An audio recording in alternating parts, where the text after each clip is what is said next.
Muy bien, excelente. Bienvenidos a todos y gracias por acompañarnos hoy. Mi nombre es Tom Wadsworth. Me complace ser su orador invitado hoy en su reunión y espero que esta información les sea útil. Espero que esa sea una presentación suficiente. He sido cristiano durante 50 años. Pasé varios años en el seminario. Mis primeros 3 años en el seminario fueron en los años 70.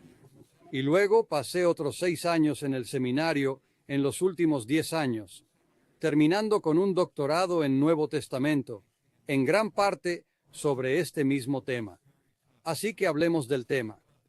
¿Por qué la iglesia primitiva no tenía servicios de adoración? Sé que eso suena extraño para prácticamente cualquier persona, porque prácticamente todas las iglesias que he conocido o visitado tienen servicios de adoración. Así que la misma idea de que la iglesia primitiva no los tuviera, ¿qué significa eso? Bueno, ahí es donde fue mi tesis doctoral y ahí es donde espero llevarles hoy para explicarles por qué ese es el caso. En mi caso, la historia se remonta al 30 de octubre de 1977. Estaba predicando en mi primer año como ministro a tiempo completo en una iglesia en Flint, Michigan. Estaba predicando sobre la primera carta a los Corintios y llegué al capítulo 14. Y no sé si recuerdan cómo era el ambiente de la iglesia a finales de los 70, pero hablar en lenguas era un tema muy controversial. Y si uno incluso mencionaba el tema, era muy peligroso y potencialmente divisivo. Estuve tentado a saltarme el capítulo 14 de Primera de Corintios porque habla extensamente sobre el don de lenguas, pero pensé que debía haber algo valioso en este capítulo. Así que hice un estudio profundo del capítulo, leyéndolo en griego, para tratar de entender qué es lo que nuestra gente podría aprender hoy en día.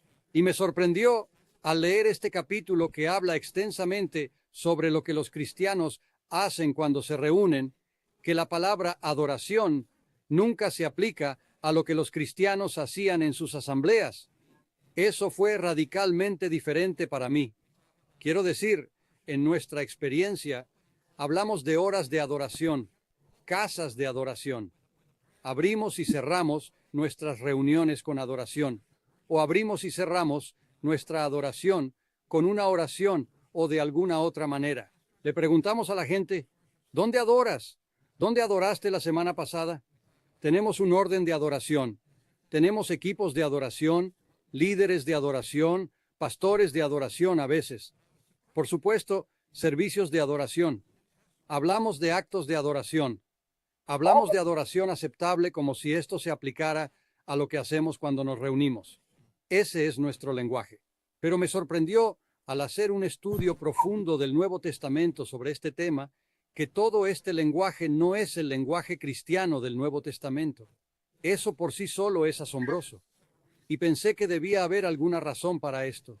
Y no hay una sola razón, sino varias. Y ahí es donde ha ido mi estudio durante los últimos 50 años. Esto finalmente me llevó, en el año 2016, a regresar al seminario para obtener un doctorado sobre este mismo tema. Mi tesis doctoral fue aprobada y publicada en 2022, hace solo 2 años, y se tituló ¿Un servicio de adoración o una asamblea? Una investigación sobre la terminología utilizada para describir las reuniones de la Iglesia en el Nuevo Testamento. Así que hice un estudio muy profundo sobre este tema para entender qué está ocurriendo en el Nuevo Testamento, ya que no describen sus asambleas como servicios de adoración. Y en última instancia, mi presentación se reduce a 2 hechos innegables, no opiniones ni suposiciones, sino hechos. El primero es que el Nuevo Testamento no utiliza la terminología griega de adoración para referirse a la asamblea cristiana o sus actividades. Asimilen eso por un minuto. Ahora, aquí está el segundo hecho innegable. Pero antes de avanzar al segundo, he llegado a referirme a este primer hecho como la anomalía de la adoración. Esta extraña situación en la que el Nuevo Testamento no llama a las reuniones cristianas servicios de adoración. Esa es la anomalía. Así que tengan eso en mente mientras avanzamos. Luego volveré a referirme a ello. Pero el segundo hecho innegable es este. Pablo indica que cuando se reúnan, que todo se haga para edificación. Ahora, estos dos hechos son las piedras angulares de todo lo que sigue. Y podría dejarles avanzar como deseen, pero basándonos en estos dos hechos bíblicos innegables, ¿qué debemos concluir sobre lo que debemos hacer cuando nos reunimos como cristianos, ya sea semanal o regularmente, sin importar la frecuencia? Este mandato de Pablo en 1 Corintios 14:26 habla específicamente diciendo cuando se reúnan. Y su lenguaje ahí está en forma de mandato. Que todo se haga para edificación, para la edificación de los demás en la asamblea. Así que esos son los dos hechos innegables. Ténganlos en mente durante la próxima hora mientras avanzamos en mi investigación sobre este tema.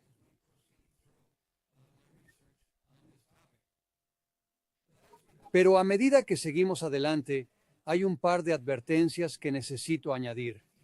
A lo largo de estos 50 años enseñando sobre este tema, he aprendido que existen algunas barreras para comprenderlo. Y la principal barrera para todos nosotros al entender estas simples y claras verdades del Nuevo Testamento es el anacronismo, que es la primera. El anacronismo es el enemigo de la comprensión de las asambleas del primer siglo. Ahora, ¿qué es el anacronismo? No es una palabra que usemos muy a menudo, pero en términos de estudios bíblicos, el anacronismo debería estar muy presente en nuestra mente como un problema. Y lo que significa es que es un problema de tiempo. Se puede ver la palabra cronos o crónica en medio de esa palabra anacronismo. Es cuando, por ejemplo, asumimos que había restaurantes de McDonald's en cada esquina de Jerusalén en el primer siglo. Esto es un error temporal, donde tomamos conceptos o terminología actuales y asumimos que estaban presentes en otra cultura, en otro tiempo. El anacronismo es un problema particular cuando se trata del tema de las reuniones de la iglesia, porque todos tenemos nuestras reuniones de iglesia y todos hemos llegado a aceptarlas como normativas y en nuestra mente correctas. ¿Por qué son correctas? Bueno, porque así es como las hacemos, por lo tanto, deben ser correctas. Y simplemente asumimos que es la forma correcta de hacer las cosas. Pero el anacronismo es el enemigo de la comprensión de las asambleas cristianas del primer siglo. D.A. Carson, un conocido erudito del Nuevo Testamento, hizo esta declaración. Leemos sin querer nuestras ideas y experiencias de adoración en las Escrituras, de modo que terminamos encontrando allí lo que, con exquisita confianza, sabemos que debería estar allí. Y este problema del anacronismo, de encontrar cosas en las Escrituras que creemos que ya están allí, es un problema incluso con los eruditos del Nuevo Testamento, quienes deberían saber bien esto.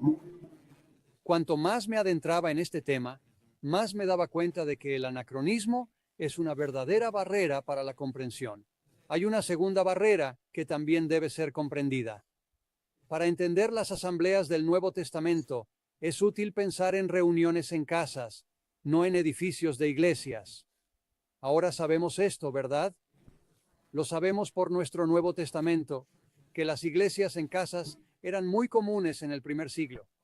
Aquí hay 5 pasajes diferentes que se refieren específicamente a iglesias, asambleas, reuniones cristianas que se realizaban en casas. Creo que la mayoría de los cristianos lo saben, que no había edificios de iglesias en el primer siglo, ni siquiera en el segundo siglo.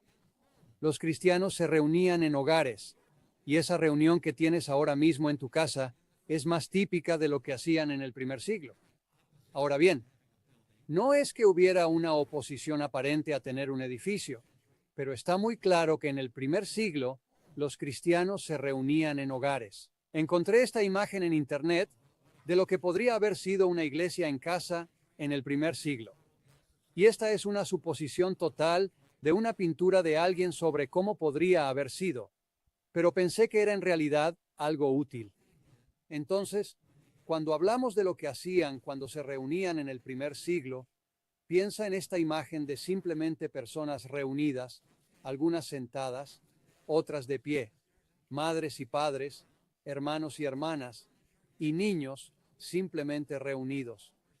No hay muebles sagrados aquí. No hay grandes cruces en la pared, ni vitrales, ni agujas en la cima del edificio.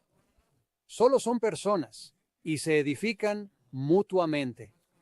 Así que piensa en esta imagen cuando leas pasajes en el Nuevo Testamento sobre reuniones cristianas en el primer siglo. Así que lo que he dicho hasta ahora podría generar varias preguntas en tu mente. Y una pregunta es, ¿los eruditos han pasado por alto este simple hecho de que las reuniones de la iglesia nunca se describen como adoración en el primer siglo? Ciertamente Tom Wadsworth es la primera persona en descubrir esto en 1977. No, no, no. No es posible. Y no lo es. Ciertamente, otros eruditos han notado esta anomalía de la adoración, el hecho de que la terminología de la adoración no se utiliza para describir lo que los cristianos hacían en sus asambleas. Y una cosa que tienes que hacer si vas a hacer un doctorado es realizar una investigación completa de la literatura sobre tu tema para que investigues de manera responsable lo que otros han escrito sobre este tema. Y realicé una investigación profunda para mi tesis doctoral de 25 eruditos diferentes que han escrito sobre este tema en los últimos 100 años. Y ciertamente encontré que hay varios eruditos que han notado la anomalía de la adoración, y déjame mencionar un par de ellos. Uno de los primeros en reconocer la anomalía de la adoración fue Peter Brunner, un erudito luterano en Alemania que escribió en 1953. Y él hizo esta afirmación: el Nuevo Testamento no nos permite simplemente usar la palabra adoración para designar el tema de nuestra investigación. Y como puedes ver en la esquina, el título de su libro era, sin embargo, Adoración en el nombre de Jesús. Él siguió usando la palabra adoración para designar el tema de la investigación, que era lo que los cristianos hacían cuando se reunían en el primer siglo. Pero el Nuevo Testamento no nos permite hacer eso, pero él lo hizo de todos modos. Y prácticamente todos los eruditos del Nuevo Testamento que estudiaron este tema hacen exactamente lo mismo. Usan el término adoración para referirse a lo que hacían en la asamblea. Unos años después, Edward Schweitzer, quien creo que era un erudito reformado que vivía en Suiza en ese momento, escribió este artículo en 1959, y en él dijo: es muy significativo que en ninguna parte del Nuevo Testamento se utilicen los términos usuales del culto, como sacrificio, ofrenda, ni siquiera adoración, para referirse a la reunión de la iglesia para sus servicios. Esto es asombroso. Esto cambia muchas cosas, pero él lo notó, y notó que era muy significativo, y sin embargo, su artículo se titulaba El servicio de adoración. Y aún así, él sabe que incluso la palabra adoración no se utiliza para describir la reunión de la iglesia para sus servicios, como él los llamó. Y de manera irónica, incluso la palabra servicio no se usa para referirse a lo que los cristianos hacían en su asamblea. Así que nuevamente, todos estos anacronismos están afectando a estos eruditos. Aunque ellos están entendiendo y viendo la anomalía de la adoración, todavía no pueden salir de su pensamiento moderno y entrar en el pensamiento del primer siglo. Un poco después, en 1985, Ian Howard Marshall, quien era un destacado erudito evangélico en ese momento, hizo esta declaración: el hecho notable es que las reuniones cristianas no se mencionan en el Nuevo Testamento como específicamente realizadas para adorar a Dios, y el lenguaje de adoración no se utiliza como un medio para referirse a ellas o describirlas. Eso fue lo que Marshall dijo en 1985. Irónicamente, el título de su artículo era ¿hasta qué punto adoraban a Dios los primeros cristianos? Y puso la palabra adoración en cursiva. Sabía que había algo extraño respecto al Nuevo Testamento y su enfoque sobre las reuniones cristianas y la palabra adoración. Esos dos conceptos no se mezclan. Y por cierto, Marshall tenía toda la razón. Además, había sido editor del Evangelical Quarterly durante 25 años, un erudito del Nuevo Testamento muy respetado. Las personas no sabían qué hacer con ese artículo, y hasta el día de hoy todavía no lo saben. Él continúa con esta declaración en ese artículo. Es mi tesis que este uso del lenguaje de adoración incorpora un malentendido fundamental de lo que debería estar en el centro de las reuniones cristianas y que lleva a un cambio serio en la práctica de lo que debería suceder cuando nos reunimos. Yo digo, así es, Howard Marshall, le has dado justo en el clavo. Pero lo que no se ha hecho es que las personas no han seguido las implicaciones de esta anomalía básica de la adoración. Un hombre llamado Robert Banks, de quien quizá hayas oído hablar, ha escrito extensamente sobre las iglesias en casas. En su libro de 1994, La idea de comunidad de Pablo, afirmó que Pablo nunca dijo que una persona iba a la iglesia principalmente para adorar. Ni una sola vez en todos sus escritos sugiere siquiera que este sea el caso. Ahora, Robert Banks tiene una historia interesante. Obtuvo su doctorado en Cambridge, que es una de las instituciones más prestigiosas y respetadas del mundo en estudios del Nuevo Testamento. Llegó allí como erudito y sacerdote anglicano, pero eventualmente dejó la comunidad anglicana y se involucró profundamente en iglesias en casas en Australia. El Dr. Banks aún está activo. Ahora debe tener unos 80 y tantos años, pero sigue enseñando sobre este tema y tiene cosas muy profundas que decir. Algo interesante sucede alrededor de 1996, cuando estudias la literatura sobre lo que los eruditos han dicho sobre este tema. Durante unos 20 años después de 1996, nadie reconoce, ni siquiera menciona, la anomalía de la adoración. El hecho mismo de que el Nuevo Testamento no utiliza el lenguaje de adoración en referencia a las reuniones cristianas.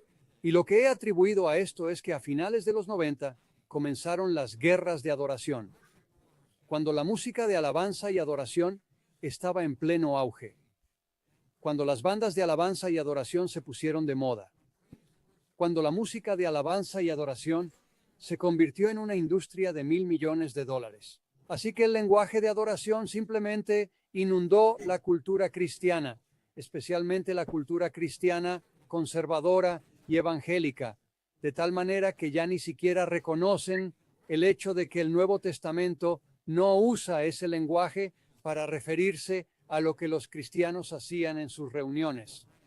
Simplemente lo usaron repetidamente y de manera omnipresente en todo lo que hacían. Pero finalmente, en 2014, otro erudito reconoció la anomalía de la adoración, y ese fue Andrew McGowan, quien es sacerdote anglicano y profesor en la Escuela de Divinidad de Yale. Él dijo esto al comienzo de su libro sobre la adoración cristiana antigua. Debemos admitir algo difícil desde el principio. En el mundo antiguo, lo que ahora llamamos adoración no existía del todo. Piensa en eso. Comúnmente hablamos de, los primeros cristianos y sus servicios de adoración hicieron esto. Hablamos de la adoración judía, hablamos de la adoración pagana. Pero nuestro concepto de lo que es la adoración ni siquiera existía en el planeta en el primer siglo. McGowan tiene razón aquí, pero luego viene y llama a todo su libro Adoración Cristiana Antigua, como si esa palabra se aplicara a lo que los cristianos hacían cuando se reunían, porque es una gran palabra si quieres vender un libro, por cierto. La adoración es un tema candente, pero la gente no está reconociendo algunos de los problemas básicos con esto. Y luego, justo a principios de este año, otro erudito del Nuevo Testamento, Nijay Gupta, publicó un libro llamado Religión extraña, en el que habla de lo extraña que era la cristiandad del primer siglo para la cultura circundante. Y él dice esto en su libro. Los eruditos de la adoración cristiana temprana tenían una gran falla metodológica. Piensa en eso, los eruditos cometiendo una gran falla metodológica. No es algo de lo que suelan ser culpables, pero lo fueron. Y su falla fue esta: usar categorías modernas de adoración cristiana y luego tratar de rastrearlas hasta las primeras capas de la experiencia cristiana. Él está reconociendo que hay una falla. Y permíteme repasar rápidamente algunos de esos libros de los últimos 70 años. Aquí tenemos Adoración en el Nuevo Testamento, de Gerhard Delling, otro erudito alemán. Él llama a su estudio de las asambleas cristianas del primer siglo Adoración en el Nuevo Testamento. Hay un defecto metodológico fundamental. Está usando la palabra equivocada para describir lo que hacían. Aquí hay otro autor, Peter Brunner, ya lo mencionamos. Él también usa la palabra adoración para referirse a las primeras reuniones cristianas. Oscar Cullmann, un conocido erudito alemán de esa época, también la usa en 1953. En 1961, C.F.D. Maule, otro nombre importante en los estudios del Nuevo Testamento, utiliza la palabra adoración en el Nuevo Testamento cuando describe lo que hacían en sus asambleas, pero ni siquiera menciona el hecho de que no usaban terminología de adoración para describir lo que estaban haciendo. Ralph P. Martin, un erudito conservador bien conocido que escribía en Inglaterra en ese tiempo, tiene un gran libro titulado La adoración en la iglesia primitiva, que compré hace muchos años y me resultó muy útil. Pero un defecto metodológico importante en su estudio es asumir que lo que hacían era adorar. Esto sigue. El trabajo de Ferdinand Hahn, en 1967, un erudito alemán. John Burckhardt, un erudito litúrgico en 1982, cometió el mismo error. Ralph P. Martin, nuevamente, sale con otro libro 20 años después y comete el mismo error. D. A. Carson, quien editó una obra importante sobre este tema en 1993, ni siquiera reconoce la anomalía de la adoración en su libro El culto, adoración y acción. Nuevamente, un gran error metodológico en la comprensión de lo que se tratan las reuniones cristianas. Robert Weber fue un escritor destacado a fines de los 90 sobre este tema. Escribió prolíficamente sobre la adoración.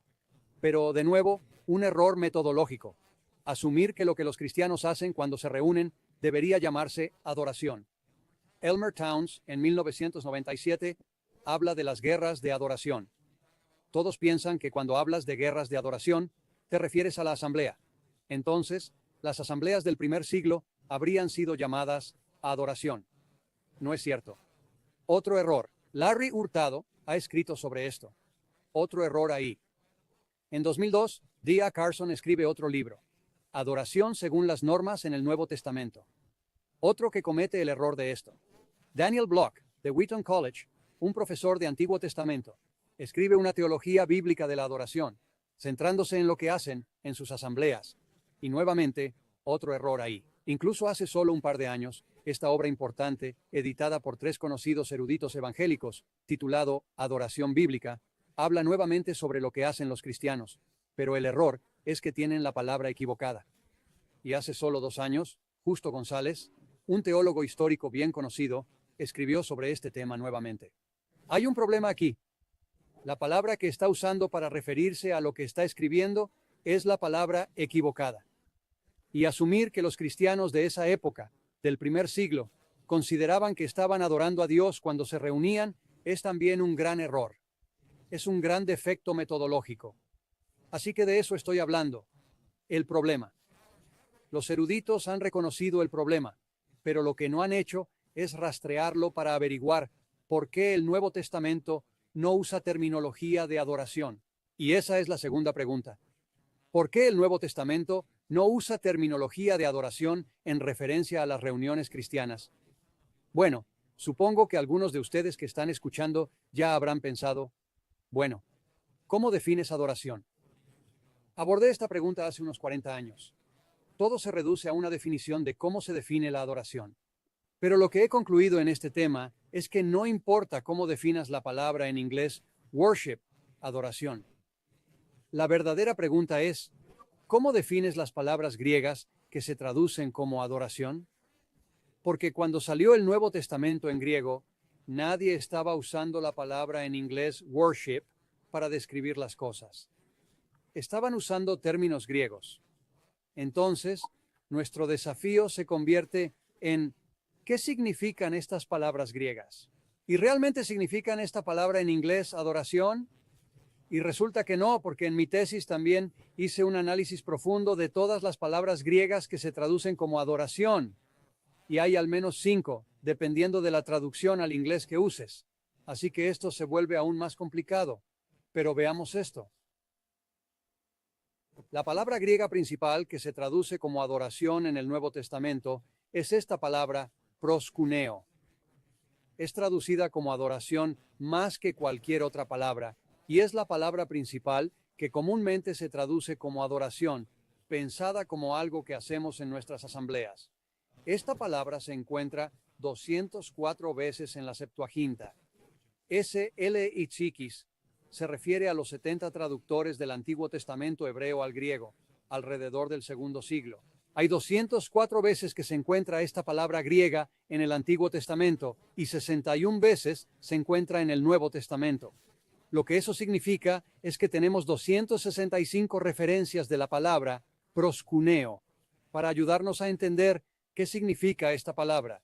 Y solo una nota rápida sobre cómo determinas lo que significa una palabra griega del primer siglo. No hay un diccionario que puedas desenterrar del primer siglo que te diga lo que significan estas palabras en inglés, en un idioma que se hablará un par de milenios después. En resumen, determinas lo que significan estas palabras entendiendo el contexto en el que se usan. El contexto determina el significado. Y cuando tenemos 265 referencias, podemos estudiar, y yo estudié, el contexto de las 265 para intentar averiguar qué significa la palabra. Y si haces un resumen rápido, al estudiar estas 265 referencias, no dan ninguna indicación de que la palabra proskuneo conlleve cantar, orar, predicar, leer escrituras o liturgia. Nunca lo hace. Y no importa quién las estudie, llegarás a la conclusión de que no se refiere a nada de eso. No lo hace. Más bien, proskuneo en el Antiguo y el Nuevo Testamento se refiere a una forma de saludo, ya sea a otro ser humano o a un Dios. Y siempre se refiere a la postración, no solo inclinarse de cintura o arrodillarse, sino bajar completamente hasta el suelo con la cara en el suelo. Esto es proskinesis, que es la palabra que a veces se aplica a lo que se refiere proskuneo. Es postrarse ante la persona a la que le estás haciendo esto, ya sea un ser humano o una deidad. La palabra proskuneo en sí misma es direccional. Tenemos pro al principio de muchas palabras en inglés. Pro es un prefijo en muchas palabras, pero en griego significa hacia. Proskuneo es algo que haces hacia alguien, en dirección hacia esa persona. Es inherentemente direccional, y los eruditos griegos también lo entienden así. A menudo está acompañado de indicadores de postración.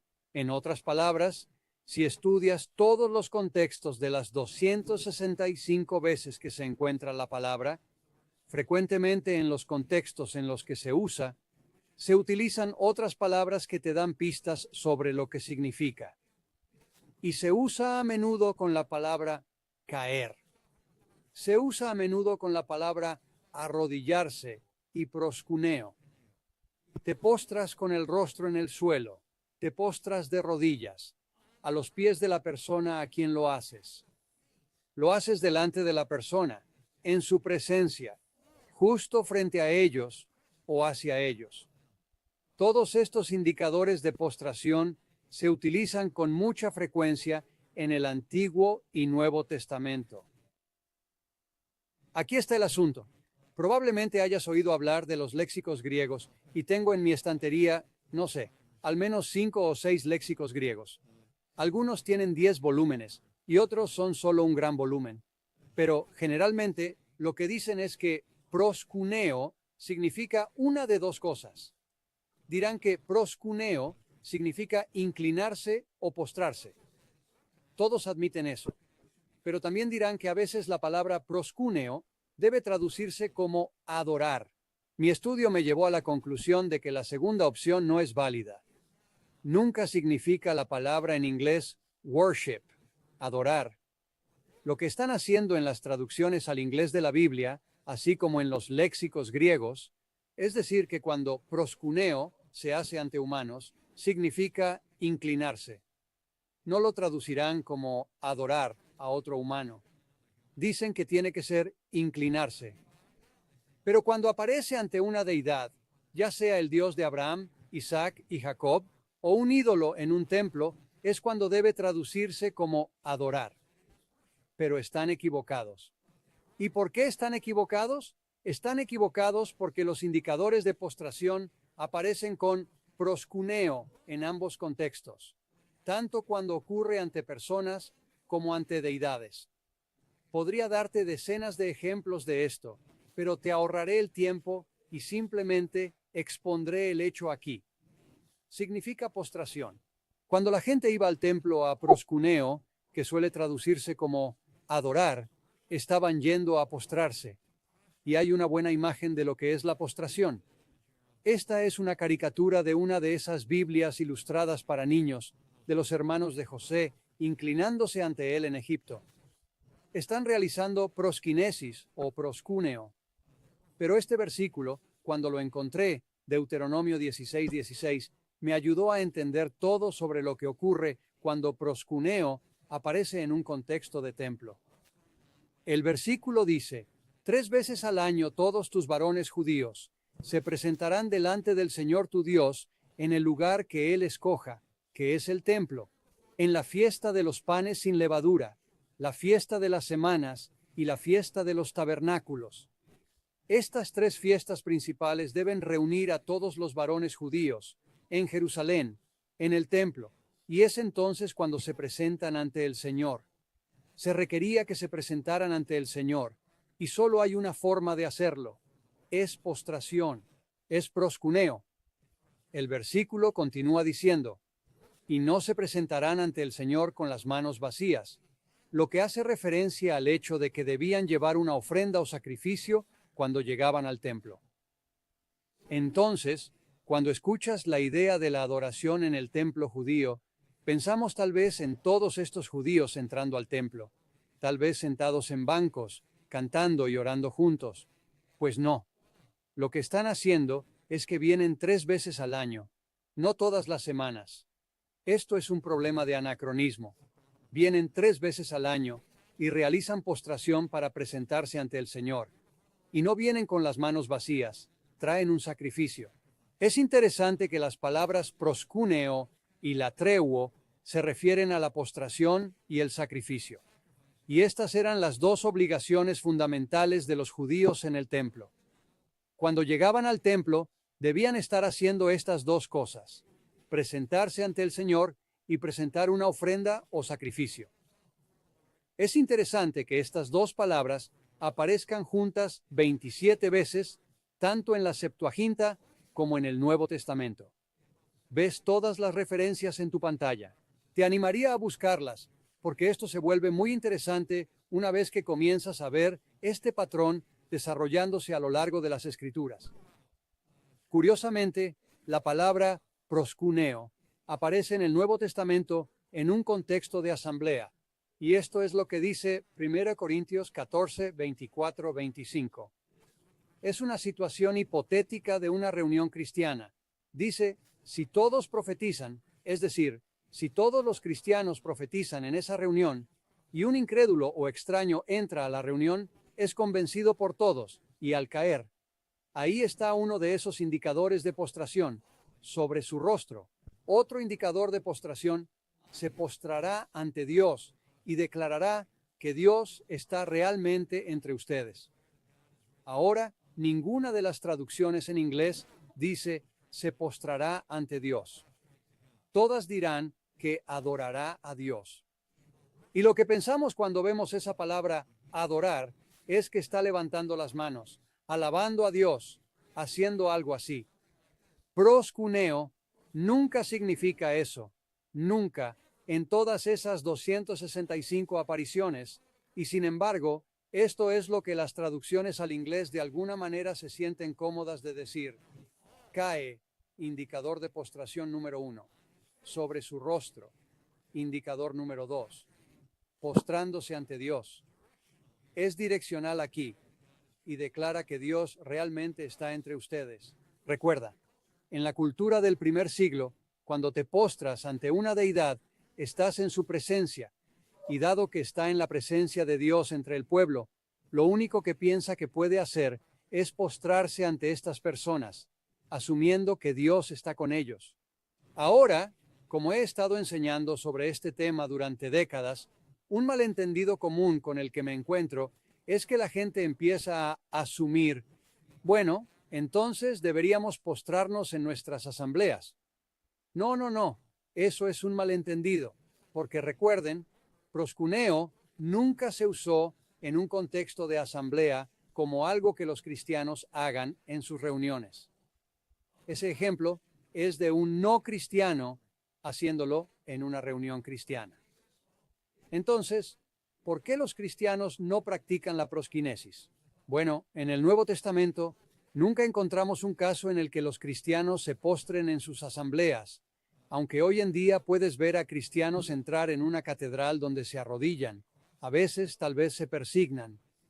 Esto es más común en un entorno católico o ortodoxo, y sienten que, al estar ante la cruz de Jesús o una estatua de Jesús, deben arrodillarse o postrarse de alguna manera. Pero nadie hacía eso en el primer siglo, y sospecho que para ti eso no es una sorpresa. Además, hay que recordar que en el primer siglo los cristianos no tenían edificios donde residiera la deidad, a los cuales acudirías para postrarte ante ella. Ese era el concepto del primer siglo para judíos y paganos. Los paganos iban a un templo pagano para postrarse ante su Dios.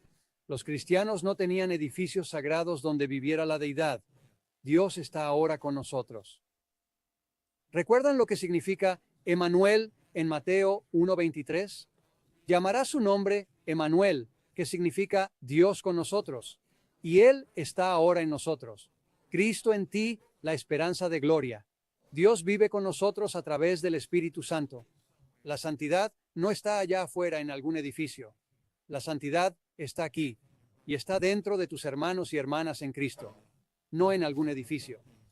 Jesús habló de esto en Juan capítulo 4, pero no quiero distraerme aquí. La postración ante Dios en el sistema cristiano se vuelve obsoleta hasta que aparezcamos en persona ante el trono de Dios, lo cual es una imagen que se repite frecuentemente en el libro de Apocalipsis. Esta imagen de la Jerusalén celestial y los ancianos y otros reunidos alrededor del trono de Dios, ¿qué están haciendo? Pues bien, la Biblia desafortunadamente dice que están adorando a Dios día y noche. No, están postrándose ante Dios día y noche, porque incluso en el libro de Apocalipsis ves estos indicadores de postración usados para describir lo que está ocurriendo. Están cayendo sobre sus rostros y realizando prosquinesis ante Dios. Un breve comentario adicional aquí. Tal vez hayas escuchado el concepto durante años de que debemos acostumbrarnos a adorar a Dios, porque eso es todo lo que haremos cuando lleguemos al cielo. Bien, ¿de dónde viene esa idea? Pues viene de Apocalipsis, y solo de Apocalipsis, pero es una mala traducción de la palabra adorar. Cuando estás en la presencia de Dios, en el trono de Dios, sí, hay solo una cosa en la que deberías pensar, y es postrarte. Ante la majestad suprema de Dios, debes caer. Esto era bien conocido en todo el Medio Oriente en el primer siglo, aunque en nuestra cultura americana, donde no nos inclinamos ante nadie, ni siquiera pensamos en eso. Creo que necesitamos acostumbrarnos a esa idea. Si quieres saber qué debes hacer cuando aparezcas ante el trono de Dios, debes postrarte. Eso es una idea bíblica. Además, hay una segunda palabra aquí que se traduce como adorar en el Nuevo Testamento. Proscuneo es una de ellas, que significa postrarse. Y la segunda palabra es latreuo, que es la forma verbal, o latría, que es la forma sustantiva. ¿Qué significa esta palabra? A veces, no siempre, pero a veces se traduce como adorar. Se encuentra 107 veces en la Septuaginta y 26 veces en el Nuevo Testamento. De nuevo, una base de datos enorme de versículos para estudiar, lo cual hice para mi tesis. Estudia el contexto de cada uno y averigua qué significa esta palabra. Pues significa servir a la deidad con sacrificio. Incluso podría usarse como sinónimo de sacrificar. Eso es lo que la palabra significa en todo el Antiguo Testamento, así como en el Nuevo. Lo discutiré aquí en un momento. Proscuneo y latreuo, aunque las traducciones al inglés las traduzcan ambas como la palabra adoración, worship, no son sinónimos, aunque las versiones bíblicas te hagan pensar que lo son. No son sinónimos. Cada una de ellas se refiere a algo diferente. Proscuneo se refiere a postrarse. Latreuo se refiere a sacrificar. Dos acciones diferentes. Cuando hablo de sacrificar aquí, me refiero a ofrecer una vaca, una paloma, una oveja, una cabra como un sacrificio de sangre en el templo. Latría no connota un significado religioso en ninguno de sus usos en el Antiguo Testamento o el Nuevo, y sin embargo hemos llegado a usar ese término de esa manera. Algunos escritores del Nuevo Testamento usan esta frase en un sentido metafórico, lo cual no se encuentra en ninguna de sus referencias en el Antiguo Testamento. Primero, déjame ayudarte a entender y obtener una imagen visual de lo que es la latría literal. Es ofrecer sacrificios, como esta ilustración tomada de algo que encontré en Internet, donde estás quemando un sacrificio en el altar a Dios. Esto es latría literal, la ofrenda de un sacrificio. Pero en el Nuevo Testamento, latría se usa en un sentido metafórico 6 veces, donde no estamos ofreciendo sacrificios de animales. Por supuesto, esa es casi una idea herética, porque Jesús es el sacrificio último, el sacrificio único de una vez por todas. Pero Pablo dice, como en Romanos capítulo 12, versículo 1, por tanto, hermanos, os ruego por las misericordias de Dios, que presentéis vuestros cuerpos como sacrificio vivo y santo, agradable a Dios, que es vuestro culto racional. La palabra griega es latría allí. A menudo se traduce como adoración, a veces como servicio, pero latría significa sacrificio. Observa las palabras que he subrayado aquí en tu pantalla. Ofrenda. Esta es terminología sacrificial, ofrecer sacrificios. Él realmente usa la palabra sacrificio, usa la palabra santo, porque los sacrificios necesitaban ser santos en el Antiguo Testamento y debían ser agradables a Dios. Todas estas palabras ayudan a respaldar la idea de que cuando Pablo usa la palabra latría, entendía que su audiencia entendía que estaba hablando de sacrificar, pero no en un sentido literal, sino que es latría espiritual. Es difícil averiguar lo que significa, pero él tiene que calificar el tipo de latría aquí.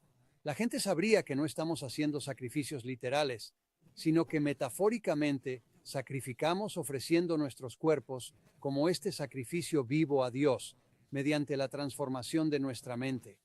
Sabes el resto del versículo, y no entraré en él aquí. Déjame continuar. Entonces, ¿por qué no se usa la terminología de adoración en el Nuevo Testamento para referirse a lo que hacían en las asambleas cristianas? Bueno, proscuneo y latreuo, las dos palabras principales que se traducen como adoración, ambas se refieren a actividades del templo, sacrificar y postrarse. Y ya no hacemos ninguna de esas cosas, ni tampoco tenemos templos. El sacrificio único de Jesús hizo que las actividades del templo quedaran obsoletas. ¿Y quién predijo que el templo sería completamente destruido? No quedaría piedra sobre piedra. Tienes razón, fue Jesús en Marcos capítulo 13 y Mateo 24. Todo el capítulo es una larga discusión sobre la destrucción de Jerusalén viniendo de la boca de Jesús en ese momento. Los cristianos, sí, alababan a Dios y oraban en sus asambleas. Pero estas actividades no se veían como proscuneo o latreuo en el Nuevo Testamento. Esto ayuda a explicar por qué no vemos esta terminología de adoración aplicada a lo que los cristianos hacían en sus asambleas. Lo que nos lleva a la tercera pregunta. ¿Qué enseña entonces el Nuevo Testamento con respecto a las reuniones cristianas? Ya hemos descartado lo que no significa. No significa adoración en el sentido bíblico, y la palabra adoración ni siquiera debería entrar realmente en la discusión. Un pensamiento rápido. Piensa en esto por un segundo. Supongamos que no sabes nada sobre el cristianismo. No sabes nada sobre las reuniones cristianas. Y sin embargo, sabes que estos cristianos usan algo llamado la Biblia como su base para todo lo que creen y hacen. Entonces, supongamos que abres una Biblia, abres el Nuevo Testamento, porque sabes que se aplica a la experiencia cristiana del Nuevo Testamento, y quieres descubrir lo que los cristianos hacían cuando se reunían en el primer siglo. Si revisas todos los pasajes que hablan de reuniones cristianas, en realidad ni siquiera te preocuparías por estudiar la palabra adoración, porque no se aplica a lo que hacían. Pasé años tratando de entender todas estas palabras griegas, y son 5 de ellas, pero hoy solo hablaremos de 2, y me di cuenta de que la palabra adoración ni siquiera se aplica a lo que estaban haciendo en sus asambleas. Así que aquí está la otra parte de la pregunta. ¿Qué enseña entonces el Nuevo Testamento sobre las reuniones cristianas? ¿Qué se supone que debemos hacer? Resumamos eso.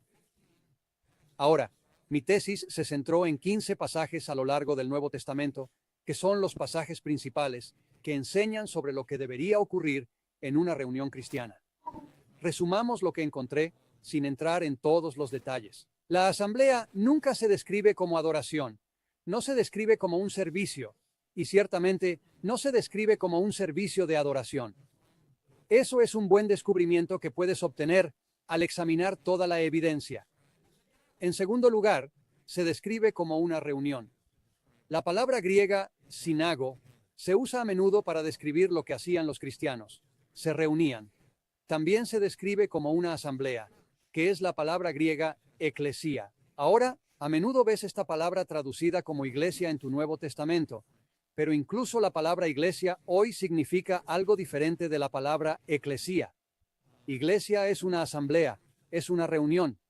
Y cuando Pablo se refiere a la iglesia en Éfeso o la iglesia en la Odisea, está hablando de la asamblea allí, la reunión en la casa de alguien en esa localidad.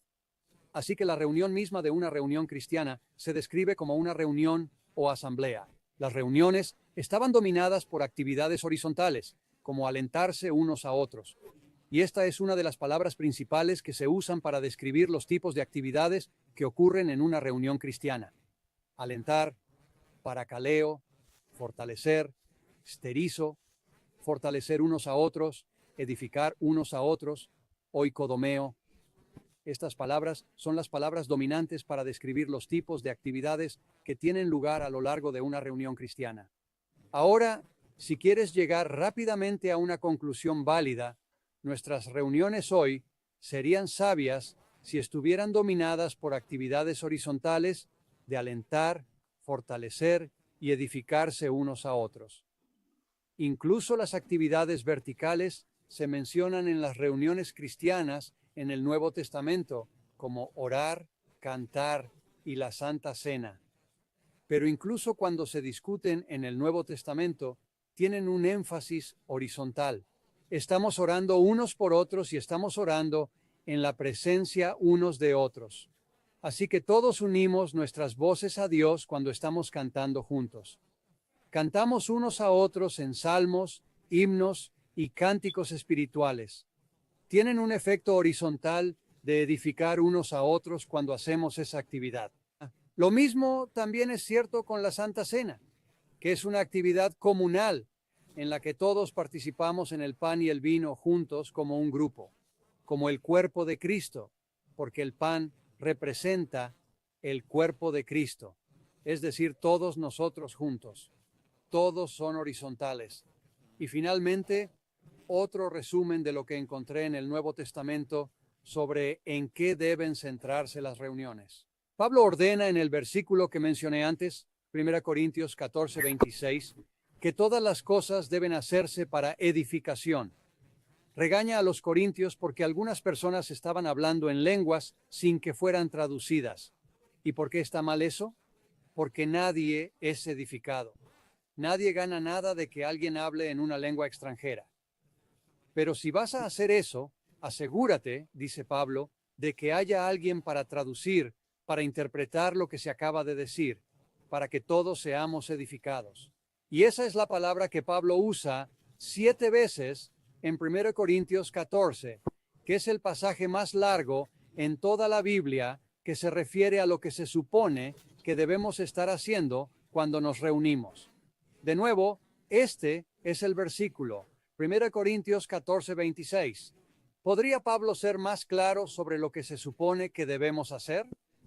Cuando se reúnan, que todo se haga para edificación. Oikodomeo, este acto de edificarse mutuamente para ser mejores esta semana que la anterior. Esa es la idea de la edificación. Entonces ahora vamos a abordar esta pregunta. Bueno, digamos que hasta ahora estás aceptando esto. Estás aceptando la idea de que, sí, no usaron terminología de adoración para referirse a lo que hacían. Y de hecho, ni siquiera aplicaba realmente a lo que hacían cuando se reunían. Y estás aceptando la idea de que, sí, todo se debe hacer para edificarse unos a otros. Entonces, ¿por qué todas las iglesias hoy en día tienen servicios de adoración, horas de adoración, edificios de adoración y todo este concepto de adoración? ¿Cómo se desarrolló ese lenguaje? ¿Fue en el siglo XX, en el siglo XV? ¿Cuándo fue? Aquí hice una investigación profunda. Esto también me llevó muchos meses. Me adentré en la literatura cristiana del primer siglo, del tercer siglo, y hay un enorme volumen del cuarto siglo, y vaya, hay mucha más información ahí que en el Nuevo Testamento o incluso en el Antiguo Testamento. Y me hice la pregunta, ¿cuándo empezaron los cristianos a usar la terminología de adoración para referirse a sus reuniones? ¿Cuándo y cómo se desarrolló esto? Comencé a darme cuenta de algo que no había notado antes. Los primeros cristianos se resistieron firmemente a la idea de tener templos y todas sus características. Y esto está relacionado con la pregunta de cuándo se desarrolló la terminología de adoración. Explicaré eso en un momento. Pero los cristianos resistieron esta idea. Fíjense en su pantalla aquí. Tenemos una línea de tiempo. El año 50 después de Cristo está a la izquierda y el año 350 está a la derecha. En el discurso de Esteban en Jerusalén, que se encuentra en Hechos capítulo 7, él dice esto: El Altísimo no habita en casas hechas por manos humanas. ¿Por qué haría Esteban esta declaración ante una audiencia judía en Jerusalén? Es el primer discurso del Evangelio después de Hechos capítulo 2 que encontramos en toda la Biblia. El Altísimo no habita en casas hechas por manos humanas. Así que, la comunidad cristiana más temprana entendía que el templo era insignificante. Incluso Pablo, solo unos pocos capítulos después en Hechos 17, cuando está hablando no ante una audiencia judía, sino ante una audiencia gentil en Atenas, está en el Areópago. Y si alguna vez has estado allí, es fabuloso. Está la Acrópolis justo al lado. Arriba está el Partenón, este magnífico templo atenea. Él hace esta declaración mientras habla a los gentiles atenienses. El Dios que hizo el mundo y todo lo que en él hay no habita en templos hechos por manos humanas, ni es servido por manos humanas, como si necesitara algo. Nuevamente, la comprensión más temprana del núcleo del Evangelio, tanto Esteban como Pablo entienden que los templos ya no existen. Se han ido. Dios ya no habita allí. No es servido por manos humanas, como lo hacían todas esas personas, ese ejército de sacerdotes que servían a Dios con manos humanas al procesar todos esos sacrificios que la gente llevaba a los templos, ya fuera un templo pagano o el templo de Jerusalén. No es servido por manos humanas como si necesitara algo. ¿Realmente necesita Dios las cosas que le damos? Con toda nuestra terminología de adoración que usamos hoy en día, realmente hacemos creer a la gente que Dios necesita nuestra alabanza. Dios necesita nuestra adoración, sea lo que sea que quieran decir con eso. Pero Pablo dice, Dios no necesita nada, no habita en templos hechos por manos humanas, ni es servido por manos humanas como si necesitara algo. Vamos ahora más allá del Nuevo Testamento y entremos en la literatura del segundo siglo. La epístola de Bernabé se encuentra en lo que se llama los Padres Apostólicos. Escribiendo alrededor del año 115, Bernabé dice: Les hablaré del templo y de cómo esas personas miserables, se refiere a los judíos, pusieron su esperanza en el edificio como si fuera la casa de Dios. Está criticando a los judíos y su respeto hacia un templo como si fuera necesario e indispensable. Un poco más tarde, en el año 155 d.C., en un libro llamado El martirio de Policarpo, que narra cuando el obispo de Esmirna, llamado Policarpo, un obispo cristiano, ha sido arrestado y está a punto de ser crucificado por su fe en Jesús, dice: la multitud entera gritó con ira incontrolable contra Policarpo y con un fuerte grito dijeron: este es el maestro de Asia, el padre de los cristianos, el destructor de nuestros dioses, que enseña a muchos a no sacrificar ni adorar. Ahora, cuando dice adorar, es la palabra griega proskuneo, que ven en su pantalla, o latreuo, que es un sinónimo de sacrificar. Así que este obispo cristiano es conocido por decirle a la gente que no adore. Lo que él quería decir era que no se postraran, no fueran a los templos, no sacrificaran. El cristianismo se entendía como algo radicalmente diferente de toda la cultura que lo rodeaba, incluida la cultura judía y la cultura pagana. No tenían edificios, no ofrecían sacrificios, no se postraban. Esto es del año 155. Ahora 200 de Cristo en Egipto. Clemente de Alejandría, obispo en Alejandría, dice que la palabra, refiriéndose a la palabra de Dios, prohíbe todos los sacrificios y la construcción de templos, lo que indica que el Todopoderoso no está contenido en nada.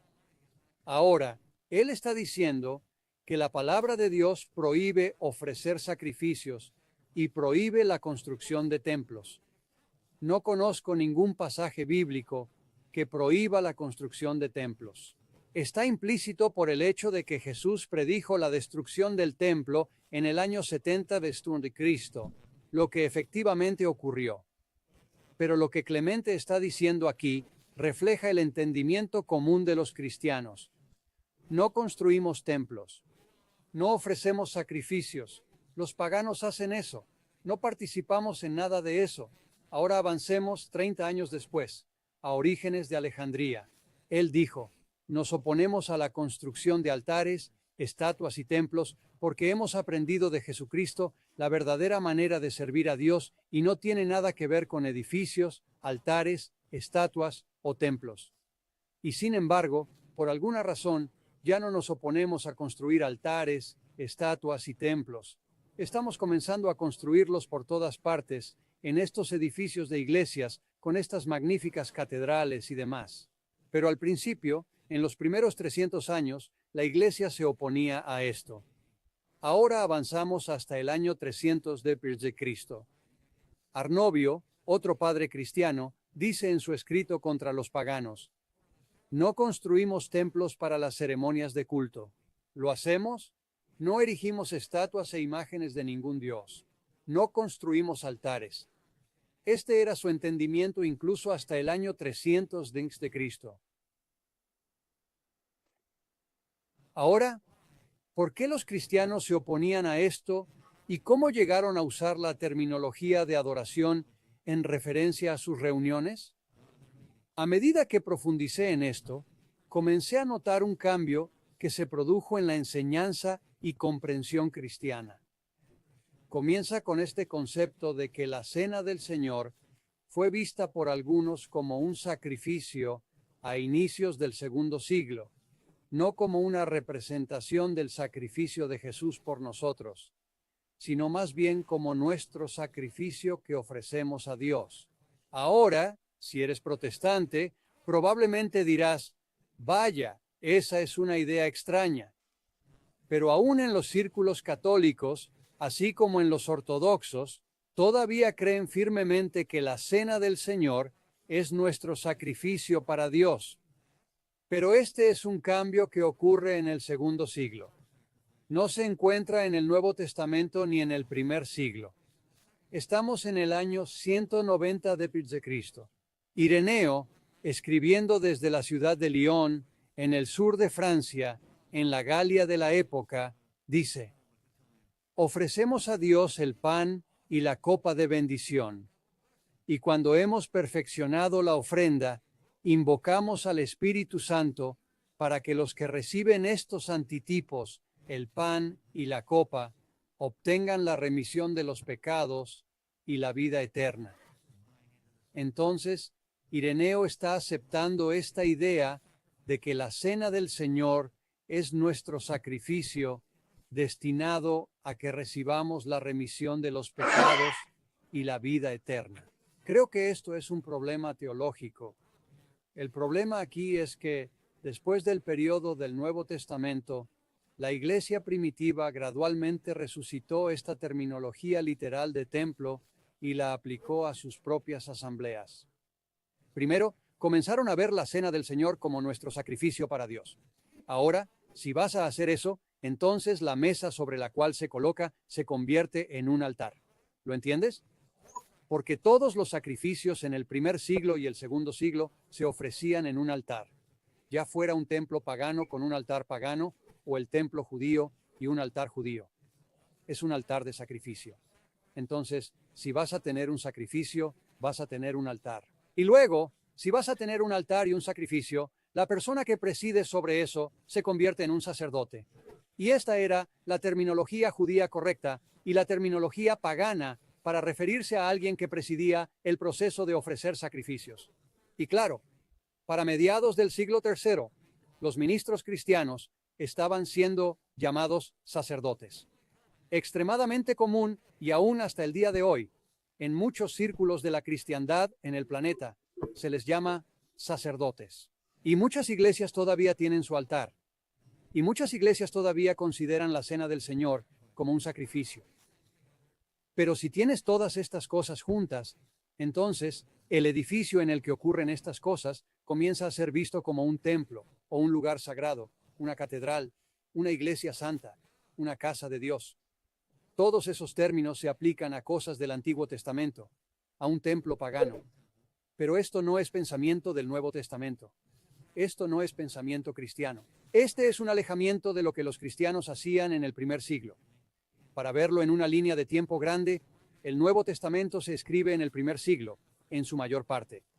A principios del siglo II comienza a desarrollarse esta idea de que la cena del Señor es un sacrificio. Y un poco más tarde, no al principio, pero más tarde, la mesa sobre la cual se coloca la cena comienza a ser vista como un altar. Y muy pronto después de eso, para mediados del siglo III, los ministros están siendo llamados sacerdotes. Y después de eso, pero no antes, los edificios de iglesias que comenzaron a ser construidos alrededor del año 300 desde Cristo, y ciertamente después de Constantino, comienzan a ser llamados templos. Quizás hayas oído hablar de Eusebio, el padre de la iglesia y el historiador de la iglesia, escribiendo alrededor del año 320 o 325 después de Cristo. Él escribe sobre la historia del cristianismo. Registra un sermón que se predicó en la construcción de un nuevo edificio después de Constantino, alrededor del año 320 d.C., y se refiere a ese edificio como un templo sagrado de Dios. ¿Ves ya cuán lejos se habían desviado los cristianos de las simples reuniones en casas, donde las personas se reunían con igualdad y compartían entre sí en esas reuniones? Y para entonces, si vas a tener toda esta terminología de sacrificio, altar, sacerdote y templo, básicamente estás hablando de adoración. Y es entonces cuando la palabra adoración comienza a aplicarse a lo que hacían los cristianos. Es adoración literal, latría literal, realmente. Y cuando miras una imagen de cómo se ven muchos edificios de iglesias hoy en día, podrías ver una imagen como esta, donde ves al frente un altar allí en el medio. Ves a los hombres sagrados vistiendo sus ropas especiales y todas las cruces y las ventanas de vidrio y todas las personas sentadas reverente y obedientemente mirando hacia adelante. Esto es la latría literal que hemos resucitado ahora. Estamos casi volviendo a una forma de ver las cosas como los judíos. Se supone que debemos edificarnos unos a otros, según el mandato de Pablo en 1 Corintios 14:26. Pero, ¿cómo puede ocurrir eso en un ambiente así? Todos estamos mirando hacia adelante a un hombre que dirige todo, que dice todo lo que se debe hacer, y luego te despide y te vas a casa. ¿Cómo se edifican unos a otros en este sistema que usa constantemente la terminología de adoración? Estamos allí para adorar, estamos allí para adorar, estamos allí para adorar, Estamos en una casa de adoración, tenemos un orden de adoración, estamos adorando a Dios aceptablemente. ¿Realmente lo estamos haciendo? Entonces, ¿qué hacemos ahora? Mi video número 7 se refiere a esto y lo resumiré rápidamente. Y por cierto, cuando hablamos de qué hacemos ahora, estas son solo mi mejor suposición de lo que deberíamos estar haciendo ahora. Tal vez tú llegarías a suposiciones diferentes sobre lo que deberíamos estar haciendo ahora. Averígualo por ti mismo. Pero, ¿qué hacemos ahora? Bueno, primero, creo que necesitamos adoptar la terminología bíblica para lo que estamos haciendo. Llamemos a nuestras asambleas o reuniones, no las llamemos un servicio, porque eso implica algo incorrecto sobre lo que estamos haciendo. No lo llamemos adoración, porque eso también es un error grave. Nos lleva en una dirección inapropiada sobre lo que se supone que estamos haciendo. Ahora bien, hay muchos términos que usamos rutinariamente en nuestras asambleas y necesitamos volver a la terminología bíblica. Y eso nos ayudará a ponernos en la mentalidad correcta. Hablamos de la Eucaristía.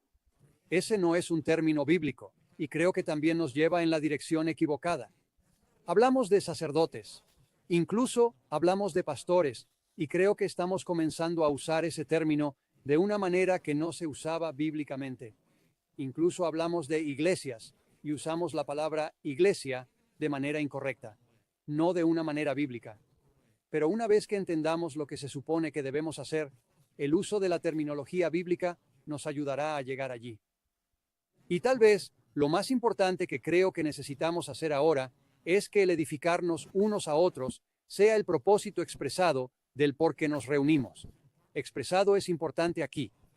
A menudo, al comienzo de un servicio de adoración en una iglesia típica, alguien se levantará a orar lo siguiente: Dios, esperamos que nuestra adoración sea aceptable a tus ojos mientras adoramos juntos hoy, y ahora estamos a punto de cerrar nuestra adoración. Bueno, si vamos a expresar eso tan frecuentemente para recordar a todos que debemos adorar, creo que deberíamos hacer lo mismo con la edificación. Dios, cuando nos reunamos, ayúdanos a edificarnos unos a otros. Ayúdame a saber lo que debo decirles a los cristianos que están sentados a mi alrededor en este momento para que pueda animarlos y edificarlos. Ese necesita ser el propósito expresado. Necesitas ponerlo en los letreros encima de la sala cuando entres en el edificio. Si vas a tener un cartel afuera del edificio que diga casa de edificación, ¿qué tal eso? Una casa de adoración tiende a llevarnos en una dirección inapropiada. Ahora, lo tercero que creo que deberíamos hacer es dividir los grandes grupos en grupos pequeños. Realmente no sé cómo, pero si tienes un grupo de 1000 personas reunidas en una sala, ¿cómo se supone que se van a edificar unos a otros en ese tipo de entorno? Si tienes un grupo de 100 personas en una sala, ¿cómo vas a edificar a los demás? Ahora, si tienes un grupo de una docena, como podrías tener hoy aquí, vas a lograrlo. No querrás sentarte y escuchar a una persona hablar durante 1 hora y media como lo estoy haciendo yo. Van a querer hablar entre ustedes. Tienes que dividir los grupos grandes en grupos pequeños y darle a todos la oportunidad de hablar. Ahora, sugiero tal vez como opción que deberíamos crear salas de edificación. Hemos creado casas de adoración que tienen estas torres altas que alcanzan los cielos, estas hermosas vidrieras con cosas que apuntan al cielo. Tenemos muebles muy elegantes, a veces cubiertos de oro, que le recuerdan a la gente que están allí para adorar a Dios. Bueno, ¿y si borramos todo eso? ¿Qué pasaría si construyeras una sala de edificación donde todo lo que se diseñara en esa sala estuviera diseñado para edificar? Las sillas estarían en filas rectas, todas mirando hacia adelante y no entre sí, o estarían en un círculo donde puedan animarse unos a otros, mirándose unos a otros. ¿Cuál es la arquitectura ideal para una sala de edificación? Solo pensé en lanzar esa pregunta para cualquiera que sea arquitecto y quiera diseñar algo así si desea construir un edificio y seguir adelante con eso. Así que volvamos a la cita de Howard Marshall que leí al principio. Él dice: Es mi tesis que el uso de un lenguaje de adoración incorpora un malentendido fundamental de lo que debería estar en el centro de las reuniones cristianas y que conduce a un cambio serio en la práctica de lo que podría estar ocurriendo cuando nos reunimos. Ahora bien, eso no lo digo yo, lo dice Howard Marshall, uno de los principales eruditos del Nuevo Testamento de su época. Murió hace algunos años, pero aún es muy respetado entre los cristianos evangélicos de esa época. Creo que tenía razón entonces. Nadie escuchaba antes, pero tal vez escuchen ahora. Así que vuelvo a estos dos principios innegables. Si olvidas todo lo que he dicho, recuerda estas dos cosas. El Nuevo Testamento no usa terminología de adoración griega para referirse a la asamblea cristiana o a sus actividades. Y en segundo lugar, Pablo ordenó que cuando se reúnan, todas las cosas deben hacerse para edificación. Toma esos dos principios indiscutibles y llévalos a donde quieras. Y verás dónde terminas. Yo sé dónde he terminado. Puede que no tenga toda la razón en cada pequeño detalle, pero descúbrelo por ti mismo. Y creo que al final del día terminarás con un cuerpo de creyentes donde cada vez que se reúnan están tratando de mejorar, de ser más maduros en Cristo, de ser más semejantes a Cristo en su comportamiento. No solo están asumiendo que serán el mismo sinvergüenza que eran la semana pasada, sino que realmente están animándose unos a otros a mejorar. Se están consolando unos a otros, edificando unos a otros, orando unos por otros, perdonándose unos a otros, todos estos principios bíblicos. Creo que después de hacer eso durante 10 años, cada semana, edificándonos unos a otros conscientemente, seremos mucho mejores personas de lo que hemos llegado a ser. Porque si te reúnes cada semana para adorar a Dios, Dios seguramente será adorado al final de eso. Bueno, ya hemos terminado con eso. Pero, ¿qué te pasó a ti? Dirás, oh, tuvo enormes efectos beneficiosos en mí. ¿De verdad lo tuvo? Porque encuentro que las personas son prácticamente las mismas personas que eran hace 20 años, a pesar de que han pasado los últimos 50 años adorando a Dios cada semana. Así que esa es mi mejor suposición de por qué la iglesia primitiva no tenía servicios de adoración. Tengo 7 videos en mi sitio web en tomwadsworth.com. También es mi página de YouTube. Busca en YouTube a Tom Wadsworth y los verás allí. Y lo que recibiste hoy fueron los 7 videos en una presentación realmente larga.